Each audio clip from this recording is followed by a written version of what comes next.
Hello guys, most welcome. हम कर रहे हैं कॉस्ट अकाउंटिंग और कॉस्ट अकाउंटिंग में आज हम न्यू चैप्टर स्टार्ट कर रहे हैं जिसका नाम है यूनिट और सिंगल आउटपुट कॉस्टिंग।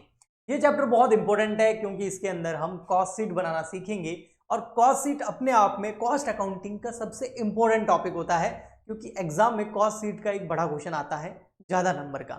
तो ये बहुत इंपॉर्टेंट लेक्चर है। इसको स्टार्ट करने से पहले मैं बता दूं अभी तक हमने क्या क्या किया। हमने इंट्रोडक्शन टू अकाउंटिंग कर लिया, एलिमेंट ऑफ कॉस्ट कर लिया, मटेरियल का चैप्टर कर लिए 2, फिर लेबर के 2 चैप्टर कर लिए, ओवरहेड के भी हमने कर लिए। तो जो अभी तक हमने किया है वो सब कुछ कॉस्ट शीट के अंदर यानी कि इस चैप्टर के अंदर आपके काम आने वाला है। तो आई होप आपने अभी तक के सारे लेक्चर देख लिए होंगे। नहीं देखे हैं तो देख लेना। पूरा ट्राई करूंगा कि आपको बहुत बेस्ट तरीके से और इजी तरीके से समझाऊं बिना किसी बकवास के। हम स्टार्ट करते हैं यूनिट और सिंगल आउटपुट कॉस्टिंग। देखो इसका नाम ये यूनिट और सिंगल है ना, यूनिट और सिंगल यानी कि एक ऐसी मैन्युफैक्चरिंग डिपार्टमेंट या एक ऐसा मैन्युफैक्चरिंग सेंटर या कॉस्ट सेंटर जिसमें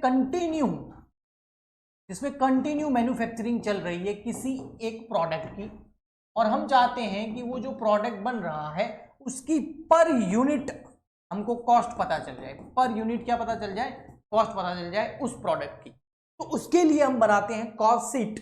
आपने शीट नाम से अकाउंटिंग में देखा होगा बैलेंस शीट। तो बैलेंस शीट और ये कॉस्ट शीट दोनों एक है? नहीं, दोनों में बहुत फर्क है। बैलेंस शीट किसी भी कंपनी की जो फाइनेंशियल पोजीशन है उसको बताती है, वो अकाउंटिंग फाइनेंशियल अकाउंटिंग का टॉपिक है। और कॉस्ट शीट जो है वो आपको ये बताती है कि जो आप प्रोडक्ट बना रहे हो उसमें पर यूनिट आपका कितना कॉस्ट आ रहा है। चलिए इसका फॉर्मेट मैं आपको बताता हूं और इसके साथ में ही बहुत सारी चीजें हम करेंगे। देखिए, तो फर्स्ट कॉस्ट शीट है तो एक स्टेटमेंट बनता है। इसमें क्या बनता है? एक स्टेटमेंट बनता है। ये है आपका स्टेटमेंट। क्या बनता है? स्टेटमेंट बनता है। और में इस तरीके का एक स्टेटमेंट बनता है। थोड़ा सा मैं ऊपर कर दूं, बहुत सिंपल है। यहां पर आप पर्टिकुलर लिख सकते हैं कि भैया हम चीजें लिखेंगे और यहाँ पर ये जो कॉलम होता है ये रुपीज का कॉलम होता है, ठीक है। इसके ऊपर लिखते हैं हम कॉस्ट शीट। अब कॉस्ट शीट में फर्स्ट आइटम में जो लिखने वाला हूं ना, आप बोलोगे सर ये तो जाना पहचाना है, direct material. Yes, element of cost में मैंने बताया था मटेरियल 2 तरीके के होते हैं, डायरेक्ट और इनडायरेक्ट, याद है ना। तो डायरेक्ट मटेरियल कौन सा सर? परचेज वाला, ओपनिंग स्टॉक, क्लोजिंग स्टॉक वाला डायरेक्ट मटेरियल कौन सा? ये डायरेक्ट मटेरियल है ना हमको consumed. Sir direct material consume कैसे निकालते हैं अभी मैं वर्किंग नोट में आपको बताऊंगा, लेकिन पहले एक बार कॉस्ट शीट कंप्लीट करा दूं, उसके बाद एक ही वर्किंग नोट बनेगा, वो है डायरेक्ट मटेरियल कंज्यूम का। उसमें बताऊंगा आपको कि डायरेक्ट मटेरियल कंज्यूम कैसे निकालते हैं, यानी कि एक टाइम पीरियड में, जिस टाइम पीरियड की आप कॉस्ट शीट बना रहे हैं उस टाइम पीरियड में कितना मटेरियल कंज्यूम कर लिया है आपकी मशीन ने। फिर आएगा आपका डायरेक्ट लेबर। क्या आएगा? Direct labour. याद है? Halsey method, Rowan method, Emerson efficiency method, time rate method, piece rate method, उन सबसे जो हम वेजेस निकालते थे, टोटल अर्निंग निकालते थे, टोटल पेमेंट निकालते थे, वही है आपका डायरेक्ट लेबर। और इसके बाद में आएंगे डायरेक्ट एक्सपेंसेस।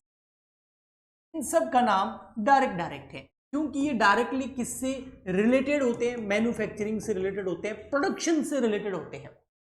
फॉर एग्जाम्पल के लिए अगर ये पेन का प्रोडक्शन कर रहे हैं तो इसमें जो ये प्लास्टिक सामने जो इसका बहुत बड़ा हिस्सा है सामने दिख रहा है, ये डायरेक्ट मटेरियल हो गया। इसको बनाने में जो मेहनत लगी वो डायरेक्ट लेबर हो गया। इसके अलावा डायरेक्टली इससे रिलेटेड कुछ एक्सपेंसेस हो, डायरेक्ट एक्सपेंस हो गए। ओके सर, तो इसका मतलब इनडायरेक्ट मटेरियल भी होता है, इनडायरेक्ट लेबर भी होता है, इनडायरेक्ट एक्सपेंस भी होता है। बिल्कुल होता है, और उसको हम ओवरहेड बोलते हैं। ओवरहेड वाला अभी चैप्टर कंप्लीट किया है, अच्छे से समझा होगा। ओके, तो जब हम direct material consume, for example के लिए मान लेता हूं 1 lakh rupees, direct labour for example के लिए मान लेता हूं 60,000, और डायरेक्ट एक्सपेंस एग्जांपल के लिए मान लेता हूं 40,000। इन तीनों को ऐड करेंगे तो आ गया 2 लाख। और what is this? This is prime cost. Yes, ये क्या है? आपका प्राइम कॉस्ट है। 2 लाख रुपीज, क्या आ गया आपका? Prime cost. और ये मैंने एलिमेंट ऑफ कॉस्ट में बताया था आपको सेकंड चैप्टर के अंदर कि direct material, direct labour, direct expense को जोड़ेंगे तो प्राइम कॉस्ट आ जाएगा। यानी कि आपके प्रोडक्ट से, जो आप प्रोडक्ट बना रहे हो उसकी मैन्युफैक्चरिंग से रिलेटेड जो टोटल कॉस्ट है वो 2 लाख रुपए। 2 लाख रुपए टोटल कॉस्ट है। अब इसमें नंबर ऑफ यूनिट का डिवाइड कर देंगे तो प्राइम कॉस्ट पर यूनिट भी आ जाएगी, बट वो हम आगे देखेंगे। अभी देखिए इसके बाद इस कॉस्ट शीट में हम लेते हैं ओवरहेड। सर ओवरहेड, हाँ ओवरहेड नाम सुना हुआ है ना, नाम तो सुना सुना लग रहा है। ये देखो सुना सुना नहीं, सुना सुना, ओके। ये देखिए मैंने आपको पहले कहीं देखा है, वो वाली बात हो गई। मैंने पहले कहीं ये सुना है क्या, इनडायरेक्ट मटेरियल, इनडायरेक्ट लेबर और इनडायरेक्ट एक्सपेंस जो होते हैं उनको बोलते हैं ओवरहेड। और ये देखिए ओवरहेड वाले चैप्टर में बताया भी था मैंने। और डायरेक्ट मटेरियल, डायरेक्ट लेबर और डायरेक्ट ओवरहेड या डायरेक्ट एक्सपेंस जो होते हैं उनको हम क्या बोलते हैं, प्राइम कॉस्ट। तो प्राइम कॉस्ट तो हो गई। अब हम इन तीनों को लेंगे तो क्या हो जाएंगे, ओवरहेड। तो क्या सर प्राइम कॉस्ट में ओवरहेड ऐड कर दें, नहीं। ओवरहेड का फिर मैंने आपको टाइप्स बताया था, ये देखिए यहाँ पर अकॉर्डिंग टू फंक्शन, सबसे इंपॉर्टेंट यही है। और उसमें फैक्ट्री ओवरहेड अलग, office overhead, selling overhead, distribution overhead, okay. तो इसका मतलब ओवरहेड तो है इनडायरेक्ट मटेरियल, इनडायरेक्ट लेबर और indirect expense, but in overhead को क्या एक साथ जोड़ना है, नहीं। सबसे फर्स्ट हम लेंगे फैक्ट्री ओवरहेड। फैक्ट्री ओवरहेड या इसको वर्क ओवरहेड भी बोलते हैं। तो ये जो फैक्ट्री ओवरहेड है, एग्जांपल के लिए मान लेता हूं मैं, फॉर एग्जांपल इजीली समझने के लिए 70,000 के हमारे फैक्ट्री ओवरहेड। तो सर 70,000 के जो फैक्ट्री ओवरहेड है, क्या ये क्वेश्चन में हमको दे रखे होंगे कि ये लो फैक्ट्री ओवरहेड 70,000? नहीं, कई बार ऐसा नहीं होता है। आपको ये नहीं दे रखा होता, आपको ये दे रखा होता। फैक्ट्री ओवरहेड ये रहे, देखो ये सारे फैक्ट्री ओवरहेड होते हैं। इसमें से हो सकता है 7-8 आइटम आपको दे दें, तो उसमें फैक्ट्री के, ऑफिस के और सेलिंग के, डिस्ट्रीब्यूशन के सारे एक्सपेंसेस एक साथ लिखे हुए होंगे। आपको क्या करना है, फैक्ट्री ओवरहेड को उसमें से चूज करना है कि हाँ भैया ये फैक्ट्री ओवरहेड है, ये फैक्ट्री है, ये फैक्ट्री है, ये फैक्ट्री है, और उन सबको ऐड कर देना है। फिर उनकी जो टोटल है वो आपको यहां लिखनी है, ओनली फैक्ट्री ओवरहेड की यहां पर समझ में आया? तो आपको पता होना चाहिए ना कि फैक्ट्री ओवरहेड कौन से, एडमिन कौन से, सेलिंग कौन से, डिस्ट्रीब्यूशन कौन से। तो अभी जो मैंने आपको लिस्ट बताई थी, ये ओवरहेड चैप्टर में मैं करवा चुका हूं, ओके। यहां पर भी आपको टाइम दे दूंगा, स्क्रीनशॉट ले लेना, ठीक है। तो अब आप फैक्ट्री ओवरहेड ले लेंगे, फिर सर क्या करना है, फिर हमको इसमें ऐड करना है फैक्ट्री ओवरहेड वाले इसी चीज में, क्या आपको ऐड करना है, opening stock of WIP, work in progress, और उस लेस करना है closing stock of work in progress यानी कि WIP। मैं ऐसे ही एग्जांपल के लिए कुछ मान लूंगा कि ओपनिंग और क्लोजिंग कितना है, बट एक चीज आप देखिए कि सर ये WIP क्या है। तो फॉर एग्जांपल के लिए टोमेटो, पोटैटो चिप्स आप खाते हैं ना, ठीक है। तो आलू और टमाटर की जो चिप्स आती है, तो उसका एग्जांपल लेते हैं। तो आप देखेंगे कि बहुत सारे फैक्ट्री के अंदर आलू पड़े हैं या पोटैटो, टोमेटो पड़े हैं, ठीक है। तो ये जो आलू पड़े हैं, ये आपके लिए क्या है, ये उस बिजनेस के लिए क्या है सर, ये तो रॉ मटेरियल है, ठीक है सर। अब इसको मशीन में डालेंगे, है ना, और मशीन में अभी तक ये चिप्स बनी नहीं है, वर्क इन प्रोग्रेस बोलते हैं फिर इसको, WIP मतलब वर्क इन प्रोग्रेस, ठीक है। मतलब ना वो आलू है ना वो चिप्स है, और जब पूरा प्रोडक्शन हो जाएगा तब उसको पैकेट में बंद कर लेंगे और वो बन जाएगी चिप्स, और उसको हम टेस्टी खाएंगे। तो वो जो चिप्स पैकेट हम खाते हैं टेस्टी होती है, लेकिन कई सारी चिप्स बॉडी के लिए सही भी नहीं होती है, ज़्यादा मत खाया करो अगर खाते हो तो ये आता है हमारा फिनिश गुड्स FG। तो सर ये तो ठीक है, रॉ मटेरियल ठीक है, फिनिश गुड्स ठीक है, ये WIP आप क्यों ले रहे हो? आप ऐसा करो ना, या तो रॉ मटेरियल ले लो या फिनिश गुड्स ले लो, ये बीच की स्टेज ले ही क्यों रहे हो आप? देखो बेटा, जिस पीरियड की मैं कॉस्ट शीट बना रहा हूं, उस पीरियड को या जिस डेट की मैं कॉस्ट शीट बना रहा हूं, मैं आज की कॉस्ट शीट बना रहा हूं, तो आज मैं जाके देखूंगा ना रॉ मटेरियल कितना है तो वो भी लूंगा, WIP कितना है तो वो भी लूंगा, फिनिश गुड्स कितना है तो वो भी लूंगा, तीनों लूंगा, और WIP नहीं हुआ तो नहीं लूंगा। आया समझ में? हाँ। तो सर आपने रॉ मटेरियल और फिनिश गुड्स लिया तो नहीं, अभी पिक्चर बाकी है मेरे दोस्त, अभी लेंगे हम, ओके जी। कहाँ बाकी है, अभी लेंगे। यहां पर पहले WIP ले लो, रॉ मटेरियल यहां आ जाएगा डायरेक्ट मटेरियल में, फिनिश गुड्स आगे आएगा, ओके जी। तो फैक्ट्री ओवरहेड 70, और मान लेते हैं ओपनिंग स्टॉक ऑफ WIP पड़ा है हमारा 20,000 और क्लोजिंग स्टॉक ऑफ WIP पड़ा है हमारा 10,000। ऐसे एग्जांपल के लिए मान रहा हूं, तो ये लेस होगा, है ना, क्लोजिंग वाला लेस होगा, ओपनिंग वाला ऐड हो जाएगा। अब आप इसको जब करेंगे तो आपके पास में आएगा, ये क्या ऐड कर रहे हैं, फैक्ट्री ओवरहेड, तो आपके पास में आ जाएगी फैक्ट्री कॉस्ट, क्या आएगी, फैक्ट्री कॉस्ट, या इसको वर्क कॉस्ट भी बोलते हैं, वर्क कॉस्ट भी इसको बोलते हैं। तो 270 और 2 हो गए 80 90, 10 चले जाएंगे तो 280, 2,80,000 रुपए आपकी फैक्ट्री कॉस्ट या फिर वर्क कॉस्ट बोल सकते हैं, वो आ गई। क्या सर कॉस्ट शीट कंप्लीट हो गई? नहीं बच्चा, अभी कैसे कंप्लीट होगी इतनी जल्दी। अब इसके बाद में क्या करना है हमको, क्या करना है सर, अब हमको ऐड करना, और भी तो ओवरहेड होते हैं, तो कौन से करें हम सर? ऐसा करते हैं office and admin overhead add कर देते हैं, ऑफिस एंड एडमिन या एडमिनिस्ट्रेशन ओवरहेड, तो ऑफिस वाले खर्चे हम ऐड करते हैं। तो सर ऑफिस एडमिन क्वेश्चन में दे रखे होंगे, हाँ दे रखे होंगे, लेकिन आपको जो बहुत सारे एक्सपेंसेस होंगे उसमें से ऑफिस वाले चूज करने हैं। ये देखो ये रहे ऑफिस एड, है ना, क्लासिफिकेशन मैंने बताया था ना, according to function, factory overhead ये रहे, फिर इसके बाद ये रहे सारे ऑफिस ओवरहेड। इनमें से कोई भी एक एक्सपेंस आपको वहां पर दिख जाए क्वेश्चन में, तो वो हम ले लेंगे, और जो भी 5-7 आइटम होंगे और उन सबकी हम क्या करेंगे टोटल, और टोटल करके हम यहाँ पर ऑफिस एंड एडमिन ओवरहेड के अंदर यहाँ पर कॉस्ट शीट में लिखेंगे। मैं एग्जाम्पल के लिए मान लेता हूँ ये 20,000 है हमारे ऑफिस के खर्चे, ज़्यादा नहीं है, ठीक है। तो अब हमारी टोटल यहाँ पर आ जाएगी 3 लाख रुपीज़, और ये जो 3 लाख रुपीज़ आई है बेटा, इसको हम बोलते हैं कॉस्ट ऑफ प्रोडक्शन। क्या बोलते हैं? Cost of. तो अभी तक देखा जाए तो कंफ्यूज मत होना, अभी तक क्या हुआ, direct material, direct labour, direct expense जोड़े तो प्राइम कॉस्ट आ गई, फैक्ट्री ओवरहेड जोड़े, opening stock of WIP add किया, closing stock of WIP less किया, तो हमारा फैक्ट्री कॉस्ट या वर्क कॉस्ट आ गया, और उसके बाद में हम जैसे ऑफिस के एक्सपेंस जोड़ेंगे तो हमारा कॉस्ट ऑफ प्रोडक्शन आ जाएगा। अब आपको क्या करना है, कॉस्ट ऑफ प्रोडक्शन में ऐड करना है opening stock of finish goods, yes WIP ले लिया, फिनिश गुड्स नहीं, opening stock of finish goods FG, और लेस करना है closing stock of finish goods, closing stock of finish goods.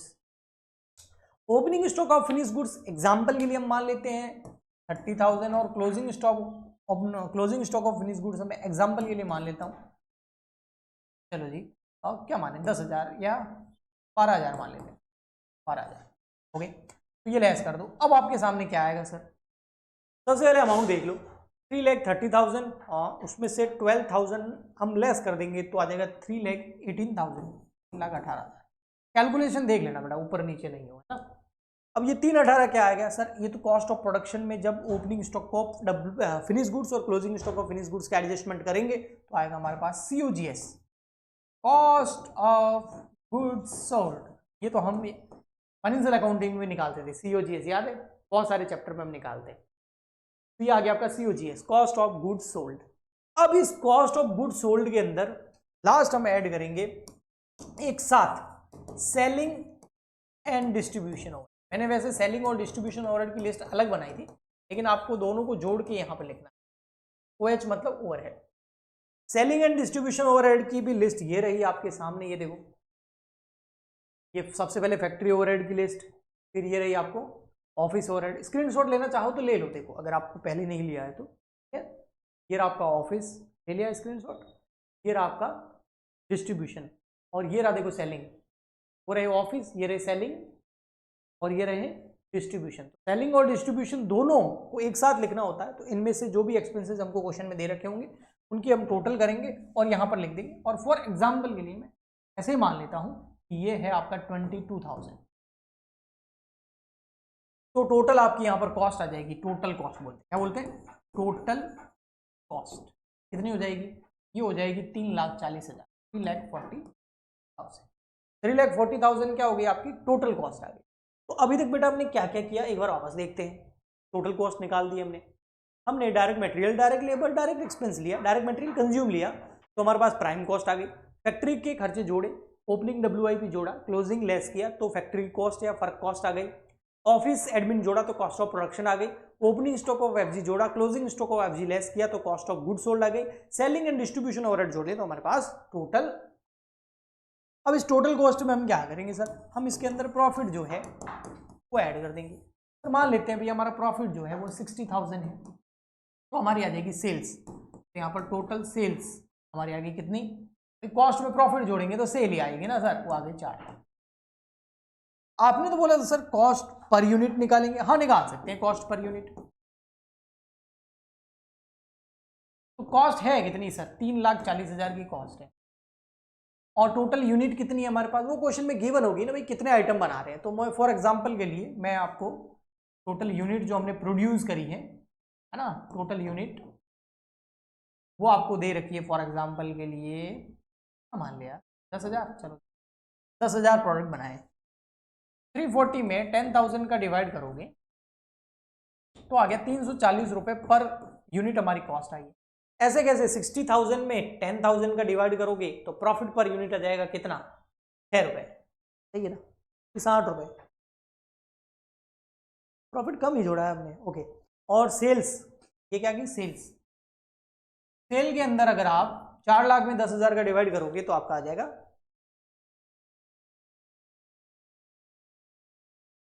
Profit कम ही जोड़ा हमने, नहीं बहुत कम जोड़ा। अच्छा एक जीरो और कटेगा ना, हाँ, तो कॉस्ट आ जाएगी हमारी 34 रुपीज पर यूनिट, ओके। और प्रॉफिट पर यूनिट भी निकाल सकते हैं, प्रॉफिट पर यूनिट वो आ जाएगा आपका 60,000 डिवाइड बाय 10,000, तो ये आ गया आपका कितना, सारे जीरो कट गए, ये बच गए 6 रुपये। और ऐसे कैसे सेल्स प्राइस भी पर यूनिट निकाल सकते हो,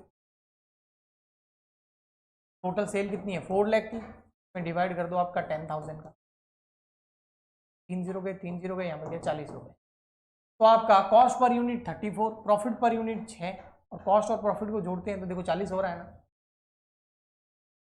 ठीक है सर, यहाँ तक ओके है। आप अगर चाहो तो स्क्रीनशॉट ले सकते हो, इसको मैं बिल्कुल छोटा कर देता हूँ जिससे आपकी पूरी कॉस्ट शीट एक ही यहाँ आ जाए पूरे, ओके, ये लो, ठीक है, ओके जी। अब जो ये कॉस्ट शीट है ये बड़ी कमाल की चीज़ है, ये एग्जाम में आएगी और आपको 10-12 मार्क्स कम से कम दिला के जाएगी, और 10 to 12 मार्क्स बहुत ज़्यादा होते हैं एग्जाम में। अब आते हैं सर डायरेक्ट मटेरियल कंज्यूम के बारे में कुछ आपने बता रहा था, हाँ वर्किंग नोट बनाते हैं कि डायरेक्ट मटेरियल कंज्यूम कैसे आएगा, बताते हैं, बिल्कुल बताते हैं, क्यों नहीं बताएंगे। तो डायरेक्ट मटेरियल कंज्यूम का आपको एक वर्किंग नोट बनाना पड़ेगा, बिल्कुल, और यहाँ पर लिखेंगे हम क्या कर रहे हैं, क्या कर रहे हैं, नहीं क्या कर रहे हैं, डायरेक्ट मटेरियल कंज्यूम। दिन पर पढ़ा के कभी कभी फिसल जाती है जब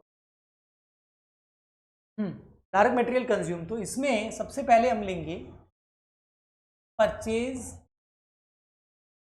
या परचेज ले लो या ले लो ना, परचेज ही ले लो, हाँ ठीक, परचेज ऑफ रॉ मटेरियल, आपने कितना रॉ मटेरियल परचेज किया वो ले लो,